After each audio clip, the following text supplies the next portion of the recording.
பினாமிகளை வாழ வைக்கும் மாடல் அரசு, தூய்மை பணியாளர்கள் முதல்வருக்கு பாராட்டு கடிதம். என்னது பினாமிகளை வாழ வைக்கிற மாடல் அரசா? என்னண்ணே என்ன பினாமிங்கிற மாடல் அரசுங்கிற?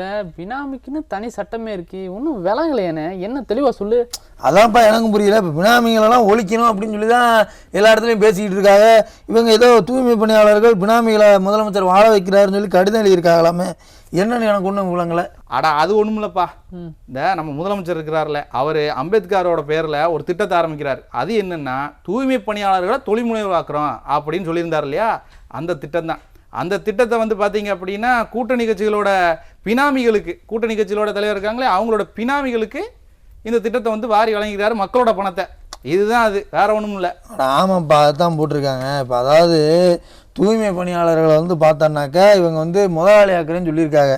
சொல்லிவிட்டு அந்த நீ சொன்ன மாதிரி கூட்டணி கட்சி தலைவர், அதில் 70% பேர் வந்து பார்த்தீங்கன்னா கூட்டணி கட்சியில் ஒருத்தர் இருக்கார் இல்லையா, அந்த தேசிய கட்சி கை கட்சிக்காரரு, அவரோட பினாமிகளுக்கு வந்து பார்த்தோன்னாக்கா இந்த திட்டத்தை தாராவாத்தா சொல்கிறார். இப்போ இதைத்தான் முன்னாடியே வந்து பார்த்தோன்னாக்கா ஒரு பத்திரிகையாளர் சொன்னார். அப்புறம் அவர் வீட்டில் கொண்டு போய் இந்த மலைகளெல்லாம் கொண்டு போய் கொட்டி ரொம்ப அட்டகாசம்லாம் பண்ணிட்டு வந்தாங்கள்ல, அந்த விஷயத்தை பற்றி தான் எழுதியிருக்கிறாங்க போல இருக்குது.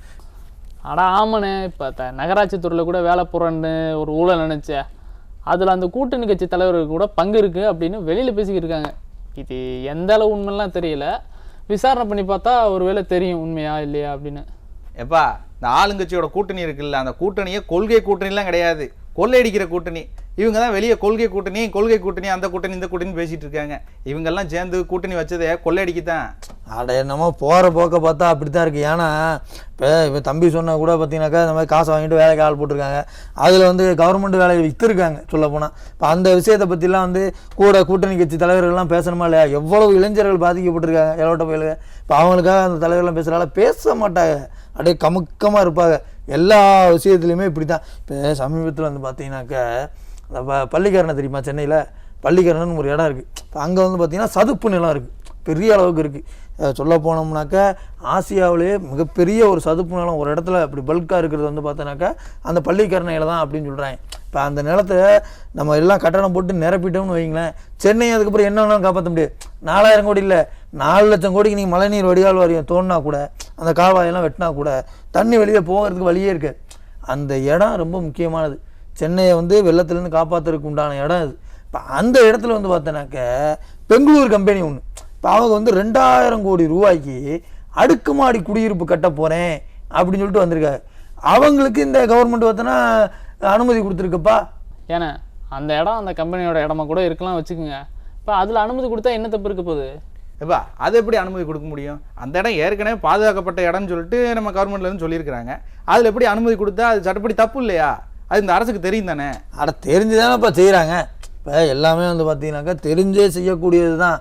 இப்போ அந்த பகுதி இருக்குல்ல, சதுப்பு நிலம் இருக்குல்ல, அதை வந்து ராம்சார் அப்படின்னு சொல்கிறாங்க. இப்போ இந்த ராம்சார்னால் என்னன்னாக்கா உலகம் முழுக்க இருக்கக்கூடிய நாடுகள்லாம் சேர்ந்து எந்தெந்த இடத்துலாம் நம்ம பாதுகாப்பாக வச்சுக்கணும். இப்போ அவங்க வந்து அந்த மாதிரி ராம்சார்னு சொல்லிட்டு அதை வகைப்படுத்துகிறாங்க. அந்த இடத்துல கொண்டு போய் கட்டடம் கட்டுறேன், ரோடு போடுறேன்னு சொல்லிட்டு அழிக்கக்கூடாது. ஏன்னா இது உலகத்தை பற்றின ஒரு உலக சுற்றுச்சூழல் அது சம்மந்தமான ஒரு விஷயம்னு வையேன். இப்போ அங்கே வந்து பார்த்தோன்னாக்கா அந்த பகுதியை ராம்சார் நிலம்னு சொல்லி 2022 அறிவிச்சிருக்காங்க. அது மட்டும் இல்லாமல் இப்படி அறிவிக்கிறாங்கல்ல, அந்த ராம்சார் நிலத்தை சுற்றி 1 கிலோமீட்டர் தூரத்துக்கு அது வந்து அந்த கம்பெனி இடமாகவும் இருக்கலாம், இல்லை தனிநபர் இடமாகவும் இருக்கலாம், கவர்மெண்ட் நிலமாகவும் இருக்கலாம், யார் நிலமாக வேணால் இருக்கலாம், அதெல்லாம் மேட்ரு கிடையாது. ஆனால் அந்த ராம்சார் நிலத்தில் இருந்து சுற்று வட்டாரத்தில் ஒரு 1 கிலோமீட்டர் தூரத்துக்கு எந்த கட்டடத்தையும் புதுசாக கட்டக்கூடாது, ரோடு போடக்கூடாது அப்படிங்கிறது சட்டம். இப்போ அது வந்து இந்த கவர்மெண்ட்டுக்கு தெரியாமலா இருக்கும்?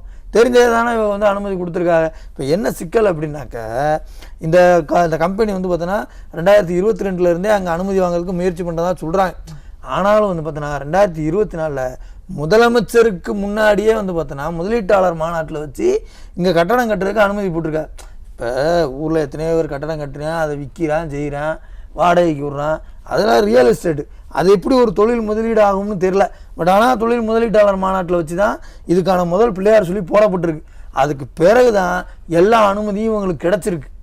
சரிப்பா, இப்போ எதிர்கட்சிக்காரங்களே இதை பற்றி பேசியிருந்தாங்க, வழக்கெல்லாம் போட்டிருந்தாங்க, கோர்ட்டில் கொண்டு போய் பார்த்தீங்கன்னா கோர்ட்டை தீர்ப்பு சொல்லிச்சு இந்த இடத்துல கட்டணம்லாம் கட்டக்கூடாதுன்னு. இப்போ கவர்மெண்ட் என்ன செய்யும்? இப்போ கோர்ட்டில் கேட்கும்போதே இவன் என்ன சொல்கிறாங்கன்னா, நான் சொன்னேன்ல ராம்சார் இடத்துக்கிட்ட வந்து பார்த்தீங்கன்னா 1 கிலோமீட்டர் தூரத்துக்கு கட்டக்கூடாதுன்னு. இவன் என்ன சொல்லிட்டாங்கன்னா அது ராம்சார் பகுதியான்றது தெரில. இன்னும் நாங்கள் அதையே வரையறை பண்ணி முடிக்கல சார், அதனால் வந்து இங்கே கட்டுறதுக்கு அனுமதி கொடுக்குறதுல எந்த பிரச்சனையும் இல்லை அப்படின்னு சொல்லி கவர்மெண்ட் சார்பில் சொல்கிறாங்க.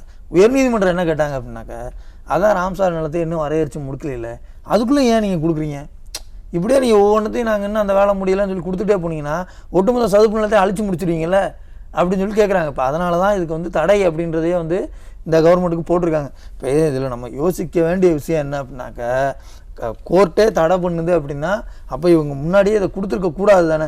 இப்படி விதிகளை மீறி ஒரு அதிகாரிகளால் அதை செய்ய முடியுமா? அதிகாரிகள் மட்டும் நினச்சி இதை பண்ணிட முடியுமா? அப்போ மேலே இருந்து இதில் நல்லா அழுத்தம் கொடுத்துருக்குறாங்க.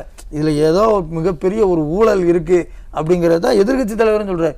எத்தனை கோடி வந்து பரிமாறி இருக்குன்னு தெரியலையே அப்படின்றது தான் எதிர்கட்சி தலைவரும் சொல்லியிருக்கார். இப்போ இந்த அரசாங்கம்ன்றது மக்களுக்கான அரசாங்கமாக இல்லை. இப்போ சமீபத்தில் கூட வந்து பார்த்தீங்கன்னாக்கா அந்த இவங்க முதலமைச்சர் வந்து மனுலாம் வாங்குறாருல, அந்த மனுலாம் என்ன ஆகுது, வடகடைக்கு போகுது. இன்னொரு பக்கம் பார்த்தோன்னாக்கா ஆற்றுல தூக்கி போட்டாங்க சிவகங்கையில். இன்னொரு ஊரில் வந்து பார்த்தீங்கன்னாக்கா சுண்டல் கட்டிக்கிட்டு இருக்காங்க மனுவில். அப்போ சாதாரண மக்கள் கொடுக்கக்கூடிய மனு எல்லாம் இப்படி பொட்டலம் போடுறதுக்கு போய்கிட்டு இருக்கு. ஆனால் ஒரு கார்பரேட் கம்பெனி 2000 கோடிக்கு நான் வீடு கட்ட போகிறேன் அப்படின்னு வந்தோம்னா, அங்கே கட்டக்கூடாத இடமா இருந்தால் கூட, சட்டத்துக்கு புறம்பாக இருந்தால் கூட எல்லாத்தையும் உடச்சி இவங்க வந்து அவங்களுக்கு அனுமதி கொடுத்து வாராசா வந்து கட்டிக்க என்ன மன்னிக்க அப்படின்னு சொல்லிட்டு போகிறாங்க. ஏன்னா அது சதுப்பு நிலம் சொல்கிறீங்க, கட்டணம் கட்டக்கூடாதுங்கிறீங்க. இவங்க ஒரு வேளை கட்டிட்டான்னு வச்சுங்களேன், நாளை பின்ன மக்கள் அங்கே போய் தங்குறாங்க, கட்டணம் பட்ட புதுன்னு கீழே விழுந்துருச்சுன்னா மக்களோட உயிர் என்னென்ன ஆகும்? இவங்க ஏன் உயிரோட ஊழல் பண்ணிக்கிட்டு இருக்கானுங்க? அவங்க அப்படிதான்ப்பா ஊழல் பண்ணுவாங்க. அவங்க சும்மாவா கமிஷன் கரெக்ஷன் சும்மாவா சொன்னாங்க? இந்த ஆட்சி ஒரு ஊழல் ஆட்சி, அதுக்கு ஒரு முடிவு சீக்கிரம் வரும், அப்படிதான் சொல்லுவேன்.